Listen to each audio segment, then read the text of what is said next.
Right, let's go. So I'm Hans Holmberg, and this is Dennis Meisenbacher. And today we'll be presenting zones and the art of log-structured storage. It's great to be back. I've been presenting here before. The SDC is always nice. And zones is something that me and Dennis have been working on for the past, 4 or 5 years or so. And we've seen the technology being infused in everything from storage standards to the Linux kernel, to application support, file systems, and more recently, cloud solutions. It's been a great journey, and today we'd like to go and give you an overview of where we are and how zone storage can be used to improve performance and lower costs and reduce carbon emissions that we've been talking to so much about this conference. But first, let's ask ourselves, why zone storage? Why have we put in all this multi-year effort to get this out there? And it's all about better media utilization, making better use of the hardware today to give better performance, make the drives last longer, and make better use of the storage space on them. And it's a little bit different from HDDs compared to flash. So on the HDDs, we can offer 80% additional capacity using SMR over conventional CMR technology. And we can do this by writing sequentially to zones in overlapping tracks to create this shingled pattern. And because we can thereby pack data closer together, we can fit more of it on the same platters. For flash, it's a little bit different. For SSDs with Zoned Namespace support, we can offer 3 to 4 times higher performance, more predictable latency, and 7 to 28% higher capacity by reducing OP. And we can do this by enabling the host to do data placement. So the host can make better decisions on to place the data, and if you place the data in a smarter way, you can reduce garbage collection. If you reduce garbage collection, it will reduce write amplification. So less writes on the disk per user write means that you have more bandwidth left over for the user, higher throughput for the user. It also means that you get less disturbance for your workload because there's less background work going on the drive. It also means that if you write less, your drive is going to last longer. So the cost of producing the drive in terms of carbon emissions is going to be sort of paid off, or the total sort of carbon cost is going to be less because you're going to use the drive longer. And the operational costs are going to be less in terms of carbon because you use less power because you need less watts per user, right? So that's great, but how does it work? You have to use the zone storage programming model to make use of these drives.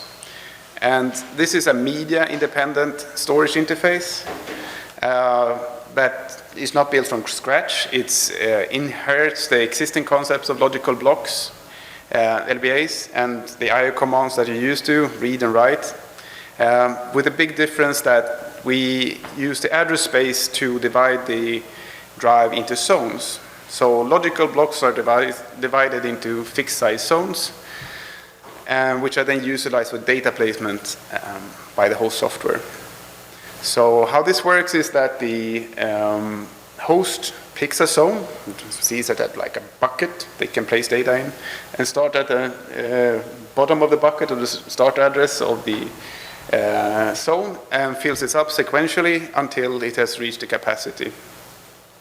And once the host has decided that it has no more use of that data, it will send a reset command to the drive, and it can start writing at the start again. So it's all up to the host to determine when that data is all invalidated. So that means that the drive will not do doesn't need to do any garbage collection on its own. So no garbage collection, it's all up to the host. As I mentioned, this is the same interface for Flash and HDDs, so you can have a common programming model for both. And it's not an either-or thing, so you don't have to necessarily decide if you want to use zone storage or conventional storage. Drives can support both. Host-managed SMR drives can do conventional I/O on the conventional zones, and zone storage enabled SSDs can also support conventional namespaces. So you can pick and choose there, which is great if you don't want to go ahead and fully convert all of your workloads at once. So this is a new model for using storage devices. How does that match up to the workloads we're using or deploying today? And it turns out that the sort of write patterns we require, sequential writes, no random updates, is something that is widely used today across a number of use cases. Modern storage workloads do rely heavily on autoplay sequential writes for a good reason. It is because it aligns with media characteristics.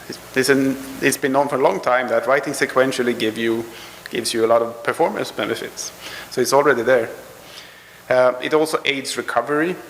So if you want to be able to store something like a journaling log, you're going to do that sequentially to easily be able to recover up to the point where you had a failure of some sort. It also enables easy snapshotting. If you do out-of-place updates, if you do your overwrites somewhere else, you can always go back to the old data as long as you keep a copy of it. So examples of this is databases that rely on log-structured merge trees for their own disk data structures. RocksDB, for example, I'll talk about that more later. And file systems with copy and write semantics like ButterFS. So this is a great fit for zone storage. So it's not entirely surprising that we've seen this being assimilated in both standards and the software ecosystem. And this came out of a broad industry need for a standardized approach to do this sort of direct data placement. And it started back in 2015, that's 8 years ago, that's quite a long time ago. With the host-managed SMR HDDs. For open channel, for SSDs, we went through the stepping stones of open channel and the Nalale until we landed in the ZNS standardization process that finished somewhere around 2020. And after that, we saw an explosion of enablement in the software ecosystem with Linux support, SPDK support, and then applications, and now we're getting into the cloud stuff. So by then, by 2020, we had standardization for SMR, for CNS, and now this year we're also getting standard support in JDEC for mobile flash and UFS. So now we have a single storage model, a single zone storage model across hard drives, solid state drives, and embedded storage devices to do direct data placement. And a single sort of abstraction for all of that really helps to create a good community across a number of use cases. And that's what we have today. We had official Linux support since 2016. We have a great number of Linux distributions with zone storage support. We have 2 file systems with zone storage support natively. Just do make FS and mount a zone storage device just like any other. Just works. I'll go into that a little bit later. we have all the libraries you need to integrate the support into your applications if you want to make the most out of zone storage. And of course, we have SPDK, FIO, QEMU, and all the utilities you'll need to test and manage this. We also have a quite wide enablement all the way through cloud orchestration, databases, distributed storage. We have support in Ceph now. We have caching support. We have also like generic storage, storage in the cloud, getting out there. So today we have quite a mature, robust, and diverse ecosystem out there that helps this being adopted by some of the biggest consumers of storage out there. So next, I'm gonna not talk about all of this, but I'm gonna dig down into how databases can be optimized for zone storage to give you an in-depth idea of how the technology works and what benefits it gets. And Dennis will then talk about the distributed storage and cloud use cases. But first, I want to say that before going in and optimizing and getting full the potential of your use cases, you can just slap a file system onto a zone storage device and it'll just work. And conventional storage interfaces like file systems is often required by the end user. Users are used to speaking files, not some storage block device. And that helps incremental rollout of software. And if applications are not particularly sensitive to performance, why not just make use of the extra capacity that some storage can give? So we have F2FS, that's mainly for UFS, embedded flash, and we have Btrfs for enterprise use cases. And you even get a bit of performance. You can get a little bit of write performance because file system just plays nicer with a zone storage device. And you'll maybe see the biggest advantage in tail latencies. So you get a little bit of the performance with the file systems, but it has the advantage of you don't have to do any adaptations whatsoever to your apps. But if you do want that, let's take the case with databases, and more specifically, log structured merge tree based key value stores that back these databases.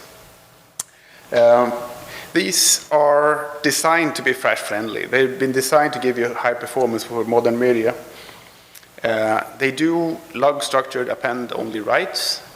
And they have their own application-defined garbage collection. They have a lot of information about this data, so they can do it very, very efficiently. They use large files that map pretty good to superblocks or race units on modern storage, and quite few write streams. So in theory, a normal drive should be able to handle these workloads quite efficiently. But it turns out these workloads still suffer from significant amounts of device-side write amplification.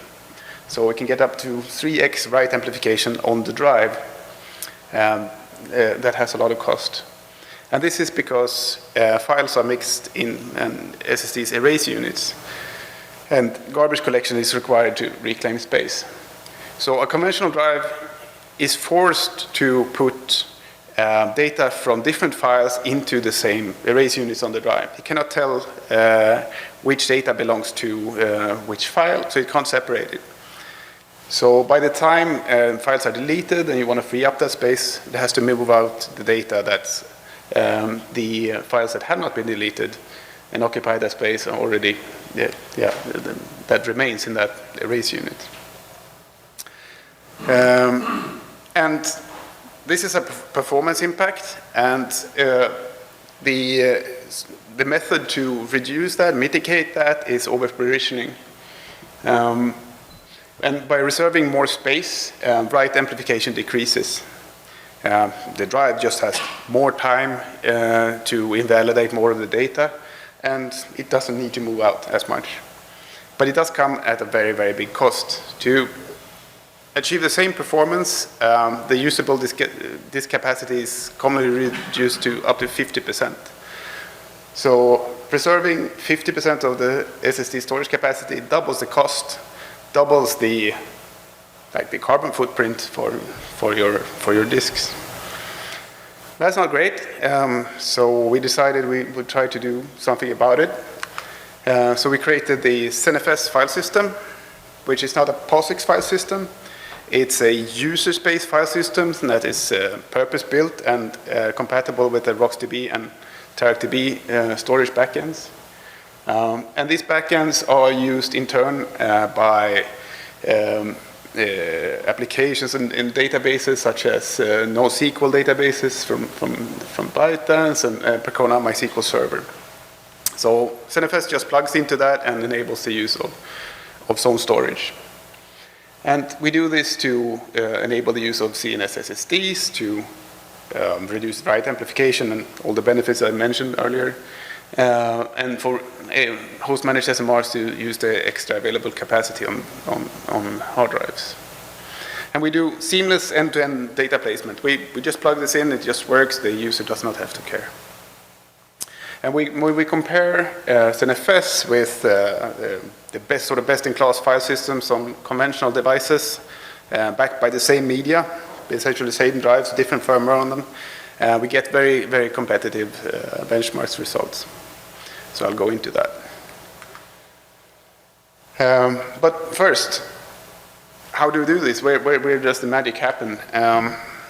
We use the zone storage interface to separate files into different zones. That's the biggest trick. It's not very magical. Just separating different files into different zones means that we can, most of the time, just when the file is deleted, free up a whole zone without any other work. But if we can't fill up an entire zone with a file, we co-locate files of similar lifetimes to fill up any remaining space. So we have control over that. And RocksDB and TeraDB will tell us sort of the relative lifetimes of different files. So we can get a pretty decent match. And once all the files have been occupying a zone is deleted, we can reclaim that space without any garbage collection. That means we'll have no write amplification at all, and a 3x write throughput improvement at 80% space utilization. So what we can see here, if you compare XFS on conventional with ZNS on a zone storage device, is that if we do fill up a drive to 23%, do some overwrites, can't really see any difference because there's just, yep. You meant that you fill up the conventional drive 80%? Was that what you meant? No, it's disk utilization? Disk utilization. That's, yeah, we 80% space utilization for the same space utilization for. Okay, but the conventional is hit pretty hard. Yes, at 80%. Yeah, let me just walk you through it. So if you just use a drive at 23%, you don't really see any performance difference. At 42%, you can't really tell any difference. But if you go above that 50% limit, you start seeing relative performance degradation when you use conventional storage. And that is because it needs to do all this garbage collection. And 3x is quite significant. And this is not only true for just write workloads, this impacts also mixed read-write workloads. And this is because garbage collection requires both extra reading and writing in order to free up space. And extra reading and writing affects both throughput and tail latencies. Just a lot of extra work is going on in the background, and you can really see that. And ZNS does not use any garbage collection per default. And that means that we suffer from a bit of increased space amplification as a result. Sometimes not all files are deleted exactly at the same time. That means that zones are occupied for a little bit longer, unless we do garbage collection. So we get a bit, not 50% penalty, but about 10% penalty if you do that. But if we add a little bit of garbage collection, 2 to 3%, so if we get a write amp factor of 1.03. Yeah, so it's really, really minuscule. You can't really tell. If we enable that, we can get that, reclaim that space to get in par with XFS on a conventional drive. So you can write it as fill up a drive to the same capacity point. And even with GC enabled, we can sustain 60% more writes while allowing 190% more reads. And you can see that tail latency is all the way from P50 to, especially up to the more nines. We reduce the tail latency with an order of magnitude, which is quite significant. And that was on key value store level. So if you pound the like really heavy read-write workloads on key value store level, but if you go up and exercise this from sort of a MySQL use case, we also get benefits. We can also see benefits. So if you do write-heavy OLTP workloads using sysbench, we can get up to 80% higher throughput and a lower tail latency by up to 10x. So you see these performance benefits if you do pretty heavy writing, right, heavy I/O. If you do less heavy writing, you will not see the performance hit because the drive is going to mask that. If it has extra bandwidth to do that garbage collection, if it has the capacity of doing that I/O, it has the bandwidth to sort of cover up its background processes, you will not see it. But that doesn't mean it doesn't exist. It will still do those extra writes. It will still wear out that drive. It will still consume that extra energy, even if you don't notice on performance. So from a sustainability point of view and sort of carbon emission point of view, you will see the benefits regardless of sort of write intensity. So that's what data placement is giving you in this use case. But we also have another trick in ZNFS in which we use the zone write pointer in a way that we can optimize persistent writes. So some workloads are dependent on transactions being committed to flash for every write. So unless you make 5 copies of your data and really hope that not all of them is going to go away at the same time, you have to ensure that the disk receives the data and any metadata that is needed to get that back to the user is stored at the same time before moving on. And conventional file systems today store data and metadata separately, and that requires at least 2 writes per persisted user write. Instead, ZNFS implements inline metadata storage, writing metadata together with the file data. And that greatly improves throughput for synced writes. So we can persist a single user write with a single I/O. So we can get this back by simply looking at the last zone that we were writing this log to and replay all these segments that we've written. That consists of a little bit of a header describing how much data is stored in the coming blocks. Up to so we replay segment A, segment B, or extent A, extent B, and we stop at the right point, and because we know that was the point where we stopped writing. And that gives us up to 2x write throughput improvement, which also can be seen in sort of database level if you don't do this replication. That's it for me. Any questions on that? We're good? Then I'll hand over to Dennis, who will cover the cloud stuff. Thank you, Hans. Yeah, I'm changing now a little bit the topic here. I'm going to talk about zone storage and how to utilize it in a cloud scenario. And for that, what are the challenges for storage in the cloud for cloud service providers? So mainly they see increasing customer demand for cost-effective and high-performance storage. meaning they have to cope with large amounts of data. And to solve these challenges, the cloud service providers provide a software-defined storage solution. So they expose the data as a service and hide the data in multiple tiers of storage.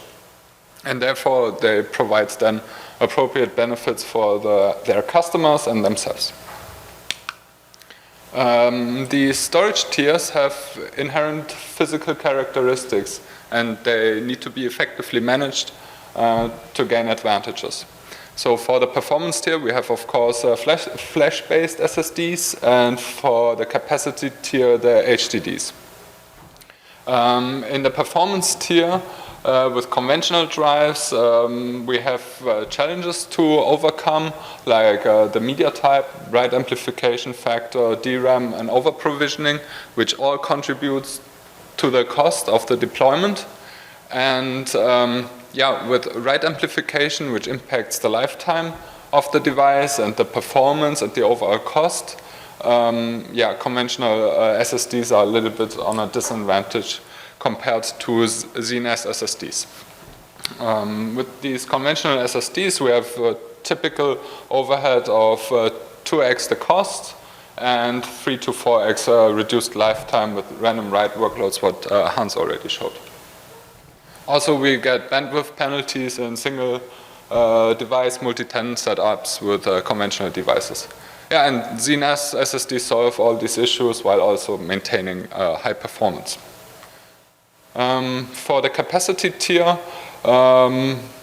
really power and space is constrained in data centers, and improving the data density is key, and we can do that with SMR technology, going up from conventional HDDs 22 terabyte to 26 terabyte with the most recent SMR drives. Okay, we saw the Linux zoned storage ecosystem already that Hans presented, but what was previously missing was tight integration for cloud orchestration platforms with zone storage. So the cloud service provider already provide specific solutions internally to gain advantage of their storage tiers. But how can we get the benefit of zone storage on our on-premise clouds or hybrid clouds? We can make use out of cloud-native distributed storage solutions like Longhorn, Firestore OpenEBS, SBDK CSI CCell, or Ceph. These four storage solutions provide zone storage support in one way or the other. For Longhorn and CCell, the consumer will get a generic block device or file system abstraction for their containers to use, and those storage solutions can be backed by zone storage. So your applications do not require changes in order to work with zone storage. With Firestore, we made it such that the zone storage devices are explicitly exposed to the container, and you can make, with your fully integrated application, use out of the zone storage media. Ceph is a one-system solution for block, object, and file storage, and can also be backed with the new Crimson OSD by zone storage. Okay, I'm going to cover now each of these four storage solutions a little bit more in detail. First up, Longhorn. Yeah, Longhorn is a persistent distributed storage system with no single point of failure, meaning it has internal replicas, and those replicas are interfacing with the storage media through the file system abstraction. Containers are then accessing the Longhorn storage through a POSIX-compatible file system, or optionally through a conventional block device. So your application doesn't need to understand the zone storage model. There were no real changes necessary for Longhorn to support zone storage. We can just make use out of the native support for zone storage in ButterFS, And yeah, Longhorn just works out of the box with Zoned Storage then. That is due to the multi-year effort of enabling these use cases within the Linux ecosystem. Yeah, this requires just minimal configuration, and you can go ahead and deploy your Zoned Storage in a Kubernetes environment. Next up, OpenEBS Firestore. It's much like Longhorn, also a persistent, highly available container-attached storage solution for your Kubernetes deployments. And it utilizes SPDK instead of the file system abstraction to communicate with the storage media on the replica layer. So also it utilizes SPDK to avoid storage-related kernel modules for node uptime, and there is right now ongoing plumbing work in fixing up the Firestore I/O path for handling native ZNS NVMe block devices. Yeah, but the first proposal is concentrating on the replication factor 1, and then there are some upcoming interesting challenges with the zoned replication. Namely, we need to keep the write pointers across the replicas in sync, and we have to handle somehow I/O errors. With that solution, the CSI driver consumer will then receive a zoned block device via NVMe over Fabrics, and you can make use out of the zoned storage in your tightly integrated application. We're going to see more later about that. Okay, next, SPDK CSAL. CSAL stands for Cloud Storage Acceleration Layer and is part of SPDK's FTL.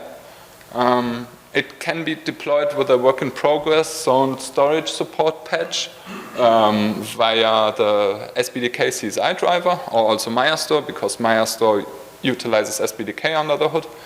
And what CSAL does, it implements a caching layer with a conventional block device, which acts for metadata and writes out sequentially then to the ZNS SSD, and therefore it's hiding then the sequential write constraint of the storage media. And yeah, with that, the consumer will then get also a conventional block device over NVMe over Fabrics in their container to use, and no software changes for your application needed. Last but not least, I'm going to cover a few slides from my colleague Aravind Ramesh. He enabled Zoned Storage in Ceph, and yeah, Ceph is also a distributed, highly reliable storage solution, but it provides that one system solution for block, object, and file storage. At its core, there is that Rados component, and this layer makes sure to remain data consistency, performs data replication, failure detection, and data recovery. We can also integrate Ceph within our Kubernetes cluster easily by deploying it with something like Rook. Ceph is currently undergoing some major rework. With its upstream version, they have the legacy OSD object storage daemon, and that classic object storage daemon is using a threading model which involves some wasted CPU time for blocking calls, and also some cross-core communication pollutes the caches. So this is not optimal, and being targeted with a new object storage daemon called Crimson OSD, and it's based on an async framework called C-Star. Yeah, it aims to minimize the CPU overhead that we had previously with the legacy OSD, and it also enables some emerging storage technologies like persistent memory and zoned storage, both for host-managed SMR HDDs and also ZNS SSDs. Okay, here we can see a quick performance slide. That benchmark was done on the Rados block device. The Rados block device is a conventional block device. We have two cases here. One time the blue one, the ZNS SSD, and the yellow one, the conventional SSD. Both expose a conventional block device. Therefore, we do also conventional random read-write workload with FIO, 20% reads at 64 kibibyte block size and 80% writes at 1 megabyte block size, both QDepth 16. And then we run that workload for 3 hours on a 900 gigabyte drive, or on both 900 gigabyte drives. And we can witness a 30% higher throughput for both reads and writes in the ZNS case. That's due to the garbage collection that kicks in at the conventional SSD when it reached its steady state. That slide is not surprising. We can just see that the zoned storage advantages also translate with Ceph here in that case. Okay, for the other 3 storage solutions, I would like to show you a quick showcase. In that showcase, we have a simple Kubernetes cluster with 1 control node and 3 worker nodes. One of the 3 worker nodes has an FIO container deployed, and that FIO container attaches to the 3 storage solutions over the network. On the other 2 worker nodes, we have our storage classes deployed that are backed by each a ZNS drive. We then can see on the left-hand side the YAML deployment file for our FIO container, and we can see that we can define volume devices that then expose the raw zoned block device that we are getting through the MyAstore storage class, and can make use out of that raw zoned block device in our container later then. For Longhorn and SBDK CCell, we get a POSIX file system that we can volume mount then, and yeah, but that POSIX file system is backed by the ZNS drive. If we then inspect that container, we can see that the Longhorn volume and the SBDK CCell volume is mounted in the container. And we can also see the zoned block device that is exposed by MyAstore here. Yeah, and finally, we can run the FIO workload in that container. I picked out MyAstore for the FIO benchmark slide here. We are doing something similar that we did in the Ceph performance slide. So we are filling both a ZNS and a conventional drive sequentially up, and then doing 2 full random override passes at 64 kibibyte block size and QDepth 16. But keep in mind, those 2 drives are exposed from a different worker node via NVMe over Fabrics TCP as a raw block device. So here also not surprising those numbers. It's just showing that also here zoned storage translates well in the MyAstore case.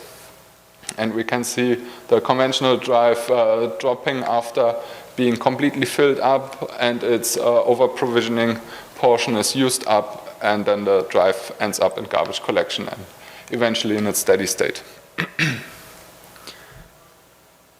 Okay, so now I have a more practical example how to use zoned storage in a Kubernetes environment.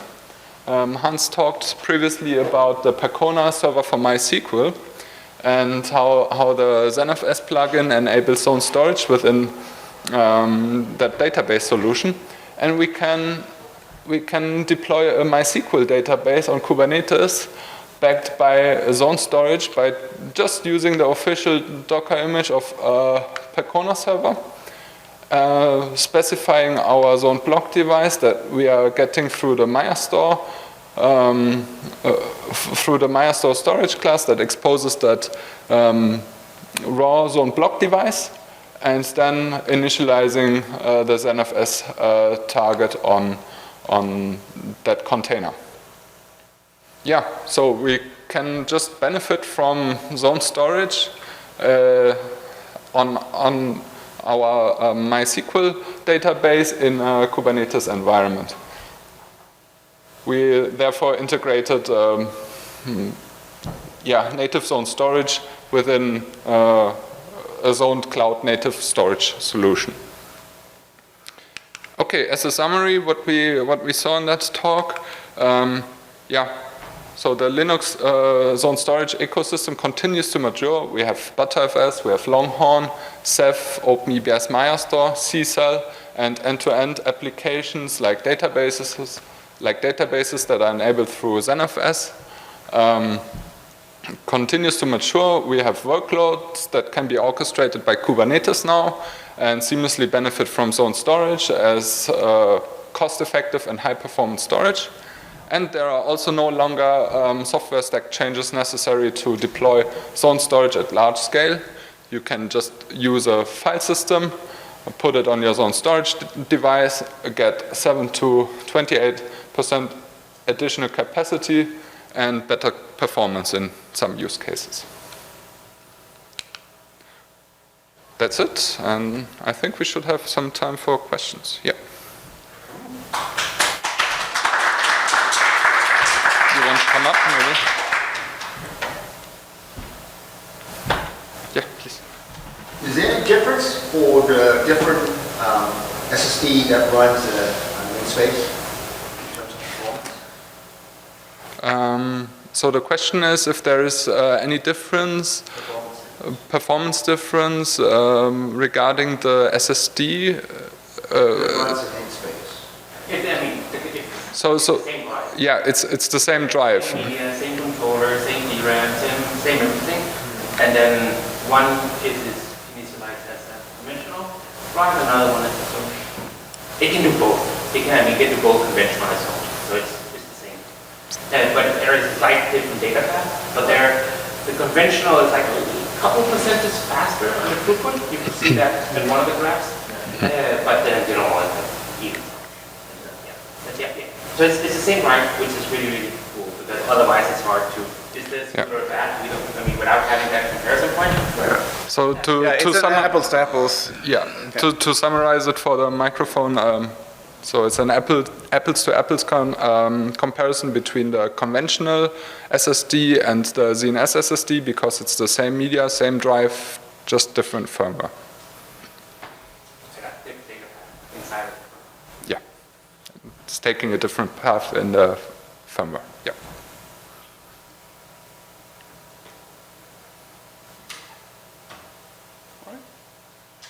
Thanks for attending. Thank you.